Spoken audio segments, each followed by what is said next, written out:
ቅዳሜ ዕለት የተዋወቅኩት ሰው ነበርና ምን አለኝ፣ ሄኒ እንግሊዘኛ ፊልም ሳይ በደንብ ነው የምረዳው፣ በደንብ ይገባኛል፣ ሰውም ሲያወራኝ እረዳለሁ። ችግሩ ልክ ላወራው ስል ያረገኛል አለ። በቃ ማውጣት አልችልም አለ ማለት ነው። ስለዚህ አብዛኞቻችሁ ተማሪዎች ችግር ይሄ ነው ለኔ የምትነግሩኝ። መረዳት እንችላለን፣ ነገር ግን ማውራት አንችልም። ስንሰማ ይገባናል ምን ለማለት እንደሆነ፣ ነገር ግን እኛ ሀሳብን ለመናገር ስንፈልግ ያቅተናል ነው የምትሉ።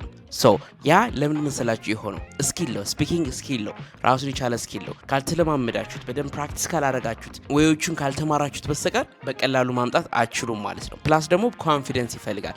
እሳሳታለሁ፣ ሰው ምን ይለኛል የሚለው ነገር በጭራሽ አያስፈልግም ማለት ነው ስፒኪንግ ላይ ጎበዝ ለመሆን። ስለዚህ ይህን በማሰብ ነው እኛም የ3 ወር የፕራክቲስ ጊዜ ያዘጋጅንላችሁ ማለት ነው።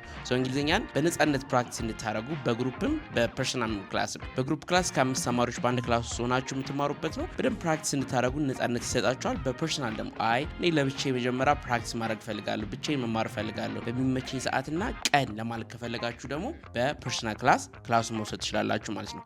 ከተማሪዎች ጋር ይሁንልኝ የምትሉ ከሆነ also possible በጣም ቀላል ሜተድ ነው። የግሩፕ ክላሳችን የ2 ወር 7000 ብር ነው ክፍያው። እሱን ጆይን ማድረግ ትችላላችሁ። ክላሱን ጆይን ለማድረግ ከፈለጋችሁ ባዮ ላይ ባለው ቁጥሮች ልደውሉን ትችላላችሁ፣ ወይም ደግሞ ላይ በምታገኙ የቴሌግራም ዩዘርኔም ኮንታክት ታደርጉን ትችላላችሁ ማለት ነው። ስለዚህ እንግሊዝኛ ልታወሩ ስትል ንቅ የሚያደርጋችሁ ነገር እኛ ጋር መጣችሁ መፍትሄ መስጠት ትችላላችሁ ማለት ነው። የብዙዎቻችሁ ችግር ይሄ እንደሆነ ተስፋ አደርጋለሁ። ኮንታክት አስ። Thank you for watching Brian English and love you. Bye bye.